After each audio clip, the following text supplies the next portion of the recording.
നമ്മുടെ വർത്തമാനകാലത്ത് നമ്മൾ നല്ല കാര്യങ്ങൾ ചെയ്താൽ നമ്മൾ ചെയ്യേണ്ട കടമകളൊക്കെ കൃത്യനിഷ്ഠയോടുകൂടി നമ്മുടെ സ്വധർമ്മ പരിപാലനം നമ്മൾ ശരിക്ക് ചെയ്താൽ നമുക്ക് നമ്മുടെ ഭാവി നന്നായിരിക്കും എന്നാണ് നമ്മൾ ചെറുപ്പം തൊട്ട് നമുക്ക് നമ്മുടെ മാതാപിതാ ഗുരുക്കന്മാർ പഠിപ്പിച്ചു തന്നിട്ടുള്ളത്.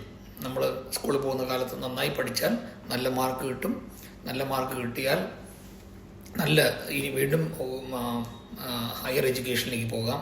അങ്ങനെ അതിൽ നന്നായി പഠിച്ചാൽ നല്ല ജോലി കിട്ടും, അല്ലെങ്കിൽ സ്വന്തമായി ബിസിനസ് ചെയ്യാം. സാമ്പത്തികമായിട്ട് ജീവിതം നന്നായിരിക്കും. സാമ്പത്തികമായി ജീവിതം നന്നാകുമ്പോൾ ബാക്കിയുള്ള എല്ലാ സൗകര്യങ്ങളും ഉണ്ടാകും എന്നൊക്കെ പറഞ്ഞ് നമുക്ക് എപ്പോഴും present, if you take care of present, future would be always brighter. അപ്പോൾ അങ്ങനെ ഒരു സക്സസ് നമുക്ക് ഉണ്ടാകുന്നതാണ് ചെറുപ്പം തൊട്ട് നമുക്ക് പഠിപ്പിച്ചു തന്നിട്ടുള്ളത്. നമ്മൾ ജോലിയൊക്കെ കിട്ടിയതിന് ശേഷം കുറച്ച് ആത്മീയമായിട്ടുള്ള കാര്യങ്ങളൊക്കെ നമ്മളിങ്ങനെ പഠിക്കുന്ന സമയത്ത് നമുക്ക് എന്താണ് പറഞ്ഞു തന്നിട്ടുള്ളത്? നമ്മുടെ ജീവിതത്തിൽ കുറേ പുണ്യങ്ങൾ ചെയ്യണം, നമ്മൾ ധ്യാനം ചെയ്യണം, നമ്മൾ കുറേ നല്ല പുസ്തകങ്ങൾ വായിക്കണം, അത് ജീവിതത്തിലേക്ക് നമ്മൾ പ്രാവർത്തികമാക്കണം. അങ്ങനെയൊക്കെ ചെയ്യുമ്പോൾ നമുക്കൊരു സ്വർഗമുണ്ടെന്ന് എല്ലാ മതങ്ങളും പറയുന്നുണ്ട്, അല്ലേ? അപ്പോൾ നമ്മൾ വർത്തമാനകാലത്ത് നമ്മുടെ സ്വധർമ്മ പരിപാലനം, അത് ആത്മീയമായാലും നമ്മുടെ കടമകളായാലും നമ്മൾ ചെയ്യേണ്ട കടമകളൊക്കെ നമ്മൾ കൃത്യനിഷ്ഠയോടുകൂടി അത് മനോഹരമായി ചെയ്താൽ തീർച്ചയായിട്ടും നമുക്ക് നമ്മുടെ ഭാവി, ആത്മീയ തലത്തിലുള്ള ഭാവിയാണ് നമ്മുടെ സ്വർഗം, അല്ലെങ്കിൽ നല്ല അടുത്ത ജന്മം നന്നായി വരും എന്നുള്ള പ്രതീക്ഷ. ഇതൊക്കെയാണ് നമുക്ക് പഠിപ്പിച്ചു തന്നിട്ടുള്ളത്. ഇത് ആത്മീയ തലത്തിൽ നമുക്ക് ഒരു പുതിയ നല്ല ജന്മങ്ങൾ കിട്ടാനും അല്ലെങ്കിൽ നമുക്ക് മോക്ഷം കിട്ടാനും ഉള്ള ഒരു കാര്യമാണ്. അപ്പോൾ എപ്പോഴും നമുക്ക് പ്രസൻറ്റ്, അതാണ് പ്രസൻറ്റ് എന്ന് പറയുന്നത്, വർത്തമാനകാലം. ഈ വർത്തമാനകാലത്ത് നമ്മൾ നന്നായി ചെയ്താൽ തീർച്ചയായിട്ടും നമ്മുടെ ഫ്യൂച്ചർ, നമ്മുടെ ഭാവി കാലം നന്നായിരിക്കും. പക്ഷേ ഈ വർത്തമാനകാലത്ത് നമ്മൾ ചെയ്യേണ്ട കടമകളൊന്നും ചെയ്യാണ്ട് നമ്മൾ കളിച്ച് നടന്നാലോ അല്ലെങ്കിൽ തെറ്റായ വഴിക്ക് പോയാലോ അല്ലെങ്കിൽ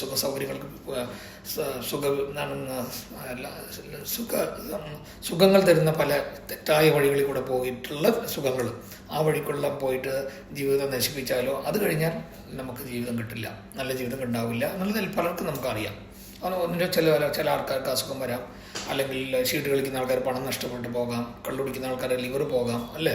അങ്ങനെ എല്ലാം ഉണ്ട്. അപ്പോൾ ഇതൊക്കെ ആസ്പദമാക്കിയൊരു കൊച്ചു കഥ, ചെറിയ കഥയാണ്. ഒരു രാജ്യമുണ്ട്, ആ രാജ്യത്തിൽ ആര് വേണമെങ്കിൽ രാജാവാകാം. പക്ഷേ 5 കൊല്ലം മാത്രമേ രാജാവായിരിക്കാൻ പറ്റുള്ളൂ. അത് കഴിഞ്ഞാൽ അവിടുത്തെ വന്യമൃഗങ്ങളുള്ള ഒരു കാട്ടിലേക്ക് പോകാം. പക്ഷേ ഈ 5 കൊല്ലം രാജാവായിരിക്കുന്ന സമയത്ത് ഈ രാജാവിന് എന്ത് തീരുമാനങ്ങളും എടുക്കാം. നല്ല തീരുമാനങ്ങളോ അദ്ദേഹം നല്ലതെന്ന് മനസാക്ഷിക്ക് തോന്നുന്ന തീരുമാനങ്ങളെടുത്ത് നല്ല കാര്യങ്ങൾ ചെയ്യാം. അധികാരമുണ്ട്, അദ്ദേഹത്തിന് അത്ര അധികാരമുണ്ട്, ആരും അദ്ദേഹത്തിനെ എതിർത്ത് പറയില്ല. പക്ഷേ അതുവരെ വന്ന എല്ലാ രാജാക്കന്മാരും ഇങ്ങനെ ആഘോഷിക്കുകയായിരുന്നു ജീവിതം, കള്ളു കുടിച്ചും പിന്നെ എന്തൊക്കെ അധികാരങ്ങൾ കൊണ്ട് എന്തൊക്കെ ദുഷ്പ്രയോഗം ചെയ്യാൻ പറ്റുമോ അങ്ങനെയൊക്കെ സുഖങ്ങൾ അനുഭവിച്ച് 5 കൊല്ലം കഴിയുമ്പോൾ ദുഃഖിതരായിട്ട് കാടിൻ്റെ ഉള്ളിലേക്ക് പോകും. അവിടെ വന്യമൃഗങ്ങളുണ്ടാവും, ആ വന്യമൃഗങ്ങൾ ഭക്ഷിക്കും. കഥ കഴിഞ്ഞു. അങ്ങനെയുള്ള സമയത്ത് ഒരു ബുദ്ധിമാനായ ഒരാൾ രാജാവാകുന്നു. അയാൾ ആദ്യത്തെ കൊല്ലം തന്നെ എന്ത് ചെയ്യുന്നു വെച്ചാൽ ആ കാട്ടിലുള്ള വന്യമൃഗങ്ങളെയൊക്കെ കൊല്ലാതെ ആൾക്കാരെ വെച്ച് വലയിട്ട് പിടിച്ചിട്ട് എന്തെങ്കിലുമൊക്കെ ചെയ്ത് പിടിച്ചിട്ട് ഒരു വലിയൊരു സൂ ഉണ്ടാക്കിയിട്ട് ഈ മൃഗങ്ങളൊക്കെ അവിടേക്ക് മാറ്റി. 2ാമത്തെ കൊല്ലം അദ്ദേഹം എന്ത് ചെയ്തു, അവിടുത്തെ കാട് പിടിച്ച സ്ഥലങ്ങളെല്ലാം മുറിച്ച് ഒരു നല്ല നിലപ്പരപ്പൊക്കെ വൃത്തിയാക്കി അവിടെയൊക്കെ റോഡിട്ടു. അത് കഴിഞ്ഞ് ആവശ്യമില്ലാത്ത പഴകിയ മരങ്ങൾ എല്ലാം മുറിച്ചെടുത്ത് നല്ല വിലയേറിയ ചന്ദന മരങ്ങൾ പോലുള്ളതൊക്കെ ഒന്ന് മാറ്റി നട്ടു. പിന്നെ വഴിയൊക്കെ ഉണ്ടാക്കി, ആവശ്യത്തിനുള്ള മരങ്ങൾ എല്ലാം ഉണ്ടാക്കി. അത് കഴിഞ്ഞ് കുറച്ച് ഇവിടുത്തെ ആ രാജ്യത്തിലെ കുറച്ച് ജനങ്ങളോട് പറഞ്ഞ് നിങ്ങൾക്ക് ഇഷ്ടമുള്ള ആൾക്കാർക്ക് അവിടെ പോയി താമസിക്കാം, ഞാൻ നിങ്ങൾക്ക് ഫ്രീ ആയിട്ട് വീടുകൾ കെട്ടിത്തരാം. അപ്പോൾ കുറേ പേര് അവിടെ പോയി. അവിടെ ഒരു ഫാക്ടറി ഉണ്ടാക്കി, അവിടെ എല്ലാ സ്കൂളുണ്ടാക്കി, അങ്ങനെ എല്ലാ സൗകര്യങ്ങളും ചെയ്തു. ആ രാജ്യത്തെ തന്നെ ഏറ്റവും മനോഹരമായ ഒരു പ്രദേശമായത് മാറി. അങ്ങനെ ഓരോ ഡെവലപ്മെൻറ്റും അദ്ദേഹം ചെയ്തു. അങ്ങനെ 5 കൊല്ലങ്ങൾ കഴിയുമ്പോൾ അദ്ദേഹം ആ കാട്ടിലേക്കാണല്ലോ പോകേണ്ടത് നിയമപ്രകാരം. അപ്പോൾ ആ രാജ്യത്തെ ആൾക്കാരുടെ മുമ്പിൽ എല്ലാവരും വന്ന് ഇന്ന് പോകുകയാണെന്ന് പറഞ്ഞു. അപ്പോൾ ഇവിടുത്തെ നിയമം ഇതോടുകൂടി അവസാനിക്കുകയാണ്, നിങ്ങൾ ജീവനുള്ളവരെ നിങ്ങളാണ് ഇവിടുത്തെ രാജാവ്. കാരണം അദ്ദേഹം പറഞ്ഞു, അല്ല അടുത്ത ആളും വരട്ടെ, എന്തെങ്കിലും അദ്ദേഹത്തിന് ഇഷ്ടപ്പെട്ടത് ചെയ്യട്ടെ, ഞാൻ ഈ സ്ഥലത്തേക്ക് പോകാമെന്ന് പറഞ്ഞപ്പോൾ അവിടെ വന്യമൃഗങ്ങളില്ല, അവിടെ നല്ല ഗ്രാമമുണ്ട്, അവിടെ കുറേ ജനങ്ങളുണ്ട്, അവിടെ കുട്ടികളുണ്ട്, വിദ്യാഭ്യാസമുണ്ട്, അങ്ങനെ എല്ലാമുള്ള ആ സ്ഥലത്തേക്ക് ആ രാജ്യത്തെ തന്നെ ഏറ്റവും മനോഹരമായ ഒരു ഭൂപ്രദേശത്തേക്ക് അദ്ദേഹം അവിടെ പോയി എന്ന് പറയുന്നു. ഇതിന് മുമ്പ് പറഞ്ഞതുപോലെ നമുക്ക് ഇന്നത്തെ ദിവസത്തെ നമ്മൾ സന്തോഷമായി ചെയ്താൽ that will take care of your tomorrow, let us take care of today. അതുപോലെ ഈ ജീവിതത്തെ നമ്മൾ നമ്മുടെ എല്ലാ നന്മകൾക്ക് വേണ്ടി നമ്മൾ ചെയ്യുകയാണെങ്കിൽ എന്തൊക്കെ ചെയ്യാം? നമുക്ക് ധ്യാനം ചെയ്യാം, നല്ല പ്രാർത്ഥിക്കാം, നമ്മുടെ മാതാപിതാക്കളെ നന്നായി നോക്കാം, നമ്മുടെ കുടുംബത്തിലുള്ള എല്ലാവരെയും നമ്മൾ സ്നേഹിക്കാം, ജോലി സ്ഥലങ്ങളിലെല്ലാവരെയും നമുക്കറിയാത്ത മറ്റുള്ളവർക്ക് അറിയാത്തത് നമുക്ക് പറഞ്ഞു കൊടുക്കാം. തുടർന്ന് വിദ്യാർത്ഥിയായിട്ട് നമുക്ക് പല കാര്യങ്ങളും പഠിപ്പിക്കാൻ എത്രയോ നന്മ. വിശക്കുന്നവർക്ക് ആഹാരം കൊടുക്കാം, വസ്ത്രമില്ലാത്തവർക്ക് വസ്ത്രം കൊടുക്കാം, നമ്മുടെ ജീവിതത്തിൽ ഒരു മരമെങ്കിലും നമ്മൾ ഈ ഭൂമിയിൽ നട്ടിട്ട് പോകാം. അങ്ങനെ നിസ്വാർത്ഥമായിട്ട് വിശക്കുന്നവർക്കൊക്കെ തുടർന്ന് എവിടെയെങ്കിലൊക്കെ നമ്മൾ വിശക്കുന്നവർക്ക് ആഹാരം കൊടുത്തുകൊണ്ടേയിരിക്കണം. ജോലിയില്ലാത്തവർക്ക് ജോലി വാങ്ങിച്ചു കൊടുക്കാം. എന്തൊക്കെയോ നമുക്ക് ചെയ്യാം. നമ്മുടെ രാജ്യത്തിന് വേണ്ടിയും ജനങ്ങൾക്ക് വേണ്ടിയും എല്ലാം നമുക്ക് അങ്ങനെ ഒരു ജീവിതം നമുക്ക് നയിക്കാൻ പറ്റുവാണെങ്കിൽ തീർച്ചയായിട്ടും നമ്മുടെ കാലത്തിന് ഇപ്പോഴും നോക്കൂ, നമ്മൾ മഹാത്മാഗാന്ധി ഇപ്പോഴും ഓർക്കുന്നുണ്ട്, മദർ തെരേസ ഓർക്കുന്നുണ്ട്. ഒരിക്കലും മറക്കുന്നില്ല.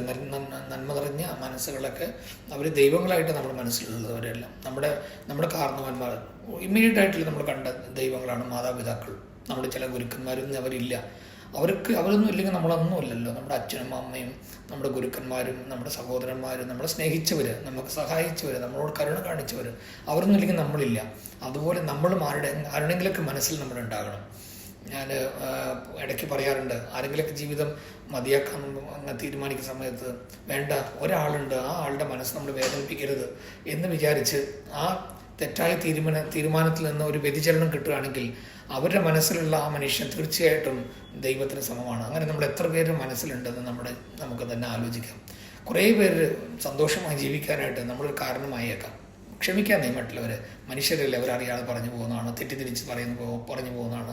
അവർക്കൊരു കുറ്റബോധം എന്തെങ്കിലും അവർക്ക് വരും, അവർ മാറും. നമുക്കതിനെതിരായിട്ടൊന്നും ചെയ്യണ്ട. അങ്ങനെ പല നല്ല തീരുമാനങ്ങൾ നമ്മുടെ ജീവിതത്തിൽ നമുക്ക് എടുക്കാം.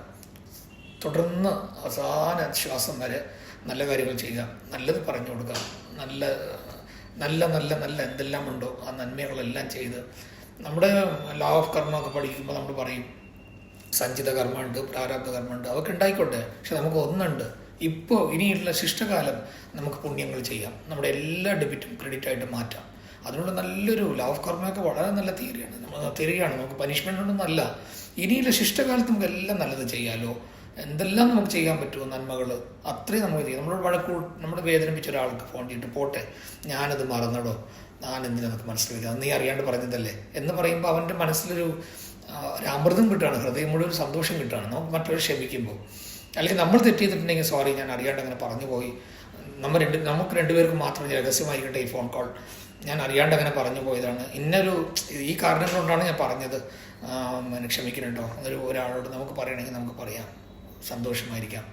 ഈ ഭൂമിയിൽ തന്നെ നമ്മുടെ സ്നേഹങ്ങൾ കൊണ്ട് പരസ്പരം നമ്മൾ സ്നേഹിക്കാനും സ്നേഹിക്കപ്പെടാനുമുള്ള ആ മനസ്സുകൊണ്ട്, സ്നേഹം കൊണ്ട്, കരുണ കൊണ്ട്, ദയ കൊണ്ട്, സഹായങ്ങൾ കൊണ്ട് നമുക്ക് നമ്മുടെ ഈ ഭൂമിയിൽ ജീവിച്ചിരിക്കുന്ന സമയത്ത് തന്നെ നമുക്ക് സ്വന്തം മനസ്സിലും മറ്റുള്ളവരുടെ മനസ്സിലും നമുക്ക് സ്വർഗത്തെ കാണാൻ പറ്റും. അത് നമ്മുടെ മരിച്ച് കാണാൻ പോകുന്ന ഒരു സ്വർഗത്തെക്കാളും അതിമനോഹരമായിരിക്കും. നമ്മൾ ജീവിച്ചിരിക്കുന്ന ഈ സമയത്ത് തന്നെ നമ്മൾ മറ്റുള്ളവരുടെ മനസ്സിലും നമ്മുടെ മനസ്സിലും സന്തോഷങ്ങൾ കൊണ്ടും സമാധാനങ്ങൾ കൊണ്ടും നമുക്കൊരു സ്വർഗത്തെ കാണാൻ കഴിയുമെങ്കിൽ എല്ലാവർക്കും ആ സ്വർഗം ഭൂമിയിൽ തന്നെ ആ സന്തോഷത്തിൻ്റെയും സമാധാനത്തിൻ്റെയും സ്നേഹത്തിൻ്റെയും സ്വർഗം നമുക്ക് എല്ലാവർക്കും കിട്ടട്ടെ. പ്രത്യേകിച്ച് അത് കേൾക്കുന്ന നിങ്ങൾക്ക് കിട്ടട്ടെ എന്ന് ഞാൻ സസ്നേഹം ആശംസിക്കുന്നു. നന്ദി, നമസ്കാരം.